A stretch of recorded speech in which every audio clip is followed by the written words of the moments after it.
बहुत बहुत धन्यवाद, आपने यहाँ पे बजट पे बोलने का मौका दिया।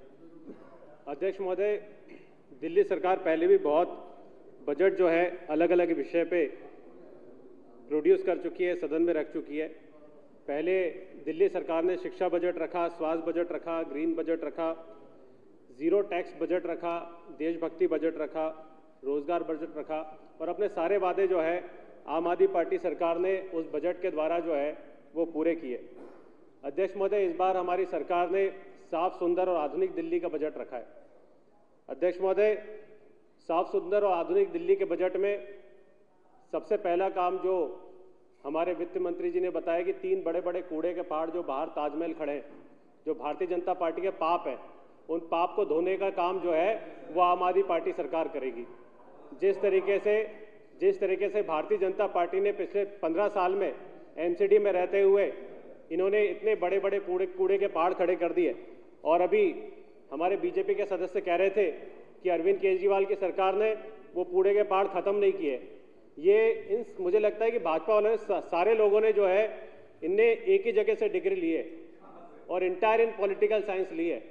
सारे एक ही तरीके की बात करते हैं। एमसीडी 15 साल तुम्हारे पास थी और कूड़े के पहाड़ का आंसर हमसे पूछते हैं।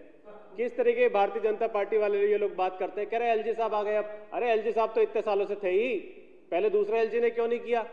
भारतीय जनता पार्टी ने, सारे लोगों ने एक ही जगह से डिग्री ले रखी है। ये पूरी तरीके से भारतीय जनता पार्टी वाले, अब ये जिस तरीके से हमारे वित्त मंत्री जी ने बताया कि दिल्ली सरकार ने प्लान बनाया एमसीडी के साथ सहयोग से कि कूड़े के पहाड़ जो है वो 2 साल में खत्म होंगे, और जो इनका बीजेपी वालों का प्लान था कूड़े के पहाड़ का, उसमें 150 साल लग रहे थे। अब ये यही बता दें इनके डिग्री के हिसाब से कि ये 2 साल ज्यादा है, 2 साल कम है या 150 साल ज्यादा है, या हमारे पढ़े लिखे लोग बता दें या इनके लोग बता दें जिनने डिग्री जो है इनकी इंटरनेशनल डिग्री है। चलिए तो डिग्री वाले बता दें।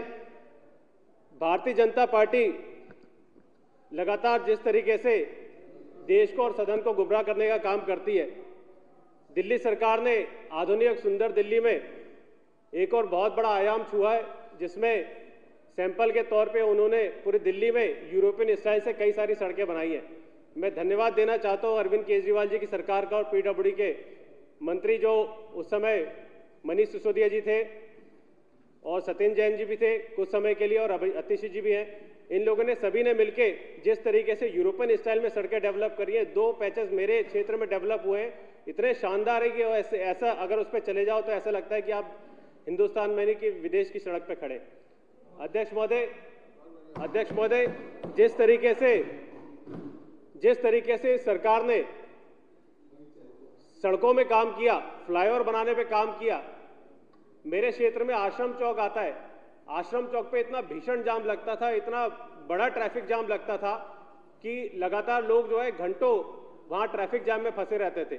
लेकिन इस सरकार ने वहां पे अंडरपास बनाने का काम किया, आश्रम फ्लाईओवर डीएनडी एक्सटेंशन बनाने का काम किया, जिसके बाद जो है सारे दिल्ली के लोग जो है इस काम से बहुत खुश हैं और दिल्ली की सरकार को बहुत बहुत बधाई दे रहे हैं अध्यक्ष महोदय। और इसके अलावा दिल्ली सरकार ने 26 नए फ्लाईओवर बनाने का भी इस बजट में प्रस्ताव किया है।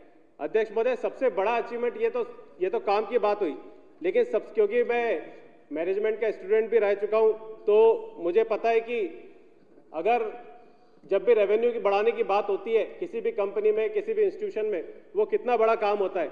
लेकिन दिल्ली सरकार ने रेवेन्यू बढ़ा के बता दिया कि आम आदमी पार्टी सरकार जो है पढ़े लिखों की सरकार है। आम आदमी पार्टी जो है जिस तरीके से पहली बार हमने जब सरकार संभाली थी 2014-15 में, उस दौरान 30,940 करोड़ का बजट था, और आज जो है दिल्ली सरकार का 2023 में दिल्ली सरकार का बजट 78,000 करोड़ से पार कर चुका है। 2.5 गुना ज्यादा बजट दिल्ली सरकार का है अध्यक्ष महोदय। ये अपने आप में बहुत बड़ा अचीवमेंट है सरकार का, जहां पे दूसरी सरकारें लगातार जो है वो घाटे में जा रही है। अभी केंद्र सरकार ने अपना बजट प्रोड्यूस किया था, केंद्र सरकार ने संसद में बजट रखा था। उस बजट में 15 लाख करोड़ रुपए का कर्ज जो है, जो इन्हें व्यय और आय में बैलेंस करने के लिए 15 लाख करोड़ रुपए का कर्ज जो है वो भारत सरकार को लेना पड़ा।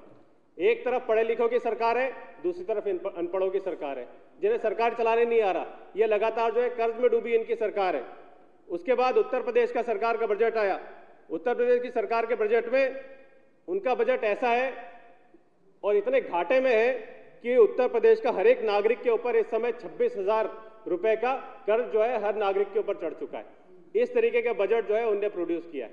भारतीय जनता पार्टी, वो अभी को बीजेपी वाले कह रहे थे, अभी सोमनाथ भारती जी बताया उन्होंने कि एक वो बोले थे अनपढ़ मुख्यमंत्री, वो असलियत में योगी जी के बारे में बात कर रहे थे, हमारे बारे में नहीं कर रहे थे। अनपढ़ मुख्यमंत्री के बारे में जिस तरीके से भारतीय जनता पार्टी के जितनी सरकारें इनको उठा के देख लीजिए, हर एक सरकार जो है वो इनका डेफिसिट में और कर्ज के तले इनका बजट आता है। आज तक जब से मैंने देखा अध्यक्ष महोदय, तब से मैंने कभी नहीं देखा कि कोई भी सरकार जो है वो बेनिफिट का बजट जो है प्रोड्यूस करती है। हर सरकार जो है वो डेफिसिट का और घाटे का बजट प्रोड्यूस करती है। पहली बार आम आदमी पार्टी सरकार आई है जो पूरी तरीके से प्रॉफिट का बजट प्रोड्यूस कर रही है अध्यक्ष महोदय। लेकिन इसके बाद भी दिल्ली सरकार को उसका खामियाजा भुगतना पड़ रहा है। दिल्ली सरकार को उसका खामियाजा कैसे भुगतना पड़ रहा है? क्योंकि भारतीय जनता पार्टी लगातार जो है आम आदमी पार्टी जलने का काम तो करती है। भारतीय जनता पार्टी लगातार ईर्ष्या और द्वेष का काम करती है। ये दिल्ली के साथ सौतेला व्यवहार कर रहे हैं। ये दिल्ली के साथ कैसे सौतेला व्यवहार करते हैं अध्यक्ष महोदय, मैं आपको बताना चाहता हूं। अध्यक्ष महोदय, दिल्ली के सारे टैक्स मिला के जो केंद्र सरकार को दिल्ली टैक्स देती है वो 1,75,000 करोड़ के आसपास होता है। 1,75,000 करोड़ के आसपास जो सारा टैक्स मिला के होता है। उसमें अब उसका सेंट्रल पूल होता है।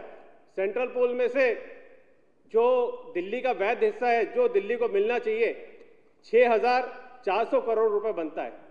6,400 करोड़ रुपए।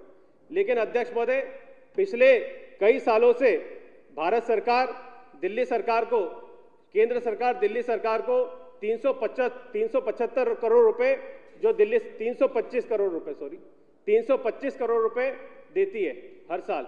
लेकिन बहुत विडंबना और बहुत खेद की बात है और बहुत दुख की बात है कि भारतीय जनता पार्टी का ईर्ष्या और द्वेष जो है इतना ज्यादा बढ़ गया है कि इन्हें 375 करोड़ रुपए को भी वो शून्य कर दिया, जीरो कर दिया। अब कोई पैसा जो है केंद्र सरकार नहीं देती। बहुत खेद की बात है। इतना मत डरो आम आदमी पार्टी से। आम आदमी पार्टी के बढ़ते कदम से इतना मत डरो। बेचारे खौफ खा रखे, इतने घबरा चुके हैं कि इनको बजट दे दिए तो और काम कर देंगे, इतना डर चुके हैं। लेकिन हम अपना बजट खुद ही बढ़ा लेंगे।